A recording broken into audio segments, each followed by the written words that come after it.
Sabe o que eu queria que a gente comentasse? Era sobre uma tese que eu tenho visto muito entre os meus colegas, pessoas de esquerda bem intencionadas, que estão com essa ideia fixa de que a gente precisa resolver a eleição no primeiro turno. Cadê tua colinha? Eu tenho pensado muito... Não vou olhar a colinha. Tá. Tô indo bem sem a colinha. Eu tenho pensado muito a respeito disso, porque eu vejo que as pessoas não falam isso na maldade. Elas acreditam nessa tese de verdade. Mas quando a gente entra pra conversar...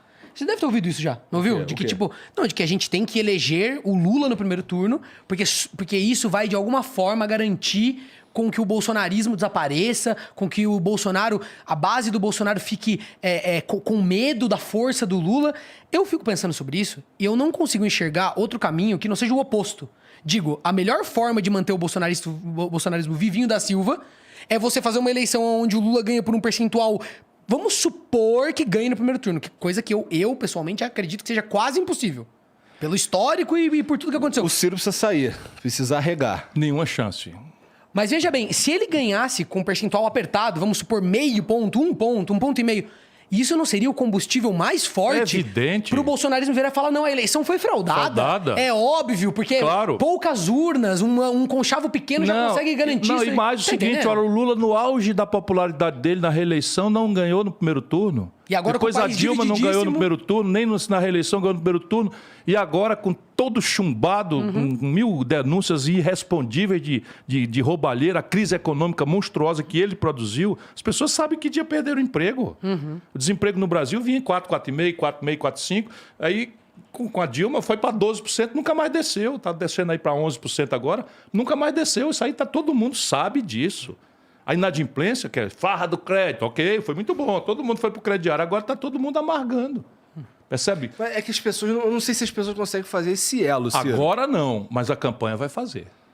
Você vai ver.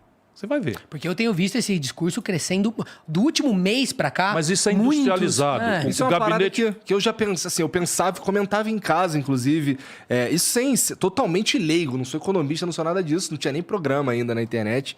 E eu comentava, caralho, as pessoas estão comprando carro pra caralho aí, comprando apartamento, comprando tudo caralho, mas, pô, tem que pagar, né? Como é que vai pagar essa porra? Vai produzir...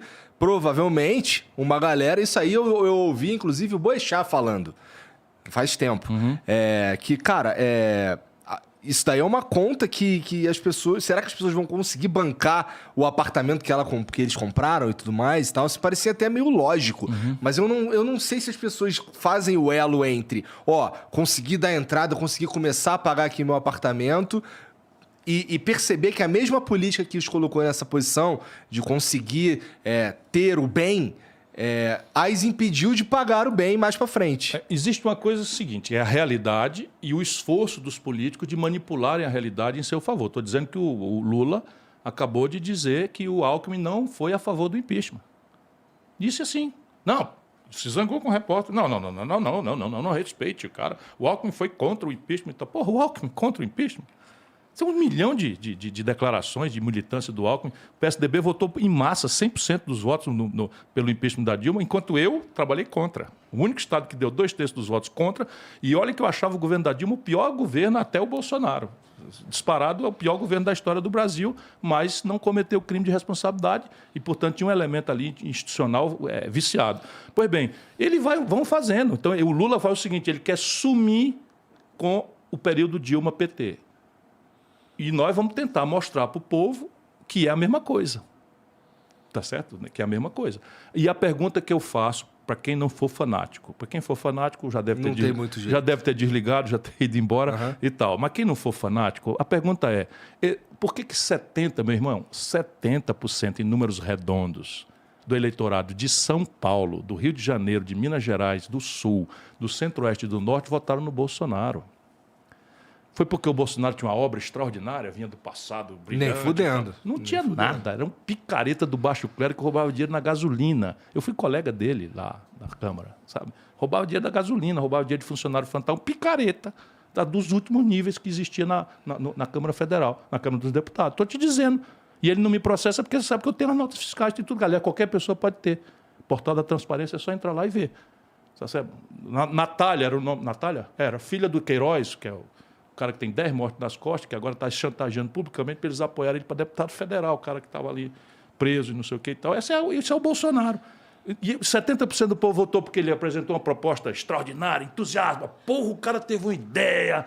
Zero. Não, posto Ipiranga, eu não entendo nada. É apologia da ignorância. A maior parte da minha família votou no Bolsonaro e são pessoas... Agora, a razão é uma só. O colapso econômico com a passionalidade do testemunho da corrupção generalizada que o Lula trouxe como elemento central do seu modelo de poder, lá como hoje. Não, mas eles confiaram muito no PT.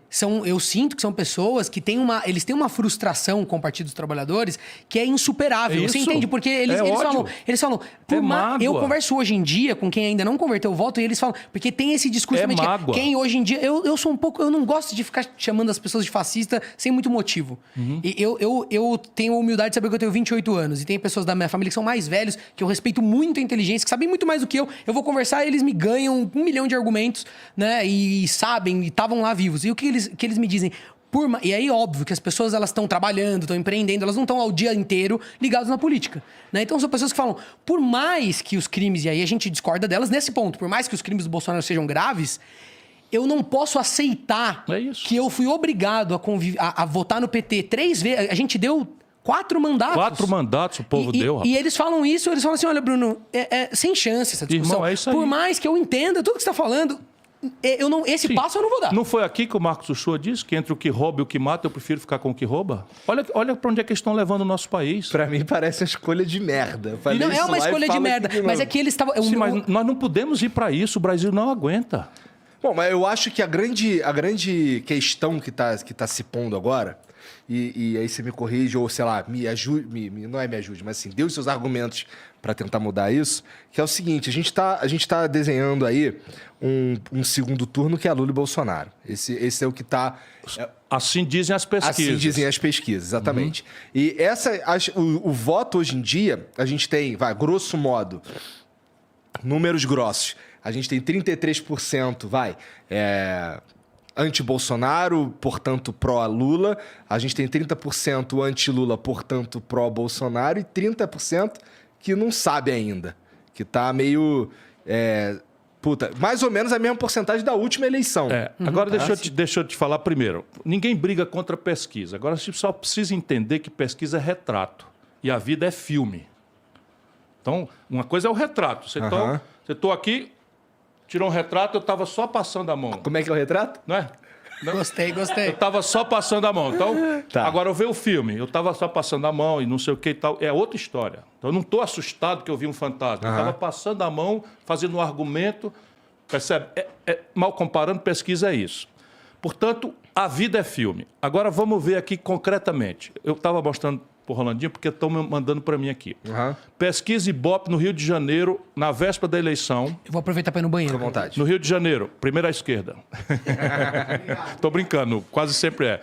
Pesquisa Ibope no Rio de Janeiro. Paes, Eduardo Paes, 24, Romário, 18, Garotinho, 12.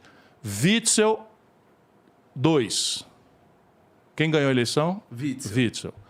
Agora, pesquisa em Minas Gerais. Ibope no dia da eleição, 2/10, na véspera, que a eleição foi dia 3. Anastasia, 33, Pimentel, 22, Zema, 10. Quem ganhou a eleição? Zema. Colômbia ontem. Hoje, na verdade, não está acontecendo. O candidato que estava em terceiro lugar tinha 10%. Ninguém dava a menor bola para ele. Chegou, ganhou uma vaga no segundo turno com 28, agora é favorito com 41. Por quê? Porque hoje a pesquisa tem um elemento muito mais de propaganda no Brasil moderno do que de aferição mesmo. Quem paga as pesquisas? Se você olhar, tiver curiosidade, quase todas são pagas por bancos. Olha de novo, o mesmo esquema. E os bancos querem que seja um dos dois. Querem confinar os 2 e querem confinar os 3, os 4, os 5, para ter todo mundo disputando o frufru, mas tendo o compromisso de manter o sistema econômico, o sistema político, onde o suborno é mais fácil do que o convencimento. Por quê? Porque ninguém vai conseguir convencer a população, se eu mandar para um plebiscito, que o país vai cobrar 0,5% de imposto sobre as grandes fortunas acima de 20 milhões de reais e vai alcançar apenas 58 mil contribuintes e arrecadar 60 bilhões de reais por ano, dinheiro com o qual eu boto todas as crianças brasileiras numa creche em tempo integral. Um dos aspectos assim, interessantes sobre um segundo turno aqui no Brasil, eu tenho a impressão... O que foi, Zé? Não, pode falar, vai. Pode falar. Tá. Eu tenho a impressão que se a gente tivesse um segundo turno que tivesse, para não usar teu nome, se tivesse o Moro e Lula, eu acho que a gente ia ter uma eleição no segundo turno bastante... Moro, não sei se é uma boa... Se tivesse X e Lula... Qualquer um ganha do Lula.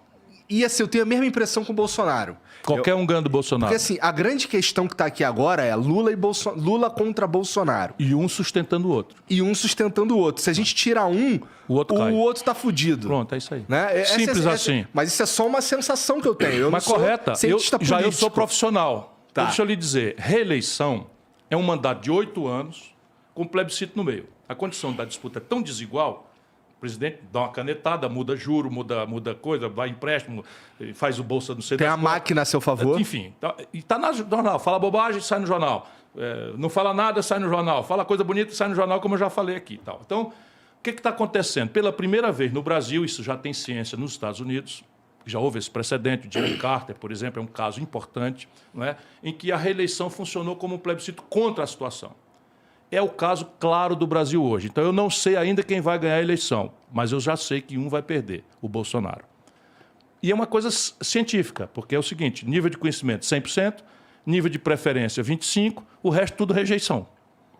Então, o cara não vai alterar isso, porque a situação econômica vai dar uma virada espetacular, não. Tudo indica que vai tudo piorando na situação brasileira, sob o ponto de vista econômico, inflação, o diabo, que é o que interessa para a gente discutir, não é fascismo, sabe, comunismo, isso é tudo para distrair o povão, ou essas agendas identitárias, para distrair o povão e não discutir essencialmente onde é que está indo a grana, que nós cobramos de imposto, que é uma deveriam discutir também, né? Também tudo. Mas o essencial, Sim. o coração da coisa é a qualidade, a condição de viver, de trabalhar, de produzir, de ganhar salário, de remunerar os aposentados. Nós estamos produzindo 60 milhões de pessoas que daqui 15, 20 anos vão envelhecer sem aposentadoria nenhuma. Pela informalidade mais selvagem da história do mundo, que é o Brasil hoje. Isso tudo é o que devia estar sendo discutido. Pois bem, Bolsonaro está conseguindo 25%. 75% não quer o Bolsonaro. O Lula está conseguindo capturar 40%, 45%. Tem 30% que, por esse critério raso, que é só um critério bobo, que não explica a complexidade do movimento do voto, não querem. Eu, desses 30, eu já tenho 12. Agora, quando você vai olhar... O Datafolha mostra isso tudo. Quando você vai olhar dos 45 do Lula... 12 nas pesquisas? Sim, nas nossas internas todas. Tá. Por quê? Porque eles ajustam na margem de erro. Então, quando diz 9, é a mesma coisa de dizer 12. Margem de erro 3 e PESP de ontem. Pronto. Percebe? PESP, XP, um banco. Aí, Quest, Genial, um outro banco. Nada contra. Não estou falando da desonestidade nem nada, mas, porra, não é estranho? Tá certo? Eu pesquiso. Então, repare. Nesses 45 do Lula, 15 estão votando no Lula coagidos por essa ideia de que é o único cara que vai derrotar o Bolsonaro, vai tirar o Bolsonaro, acabar com o Bolsonaro. Imperativamente ser no primeiro turno. Tem que ser no primeiro turno. Para ser um símbolo. Que é justamente o oposto, tá certo? Se você quiser derrotar o Bolsonaro, é tirar ele do segundo turno. Portanto, quem está votando agora no Lula por essa razão, devia votar em mim. Porque eu tiro o Bolsonaro. Eu estou ali no 12, o Bolsonaro 25. Sim. Ainda longe da eleição, com a condição da disputa completamente desigual, eu passo ele. Mas não tem nenhuma... Você vai ver a sensação que vai ser essas eleições. Enfim...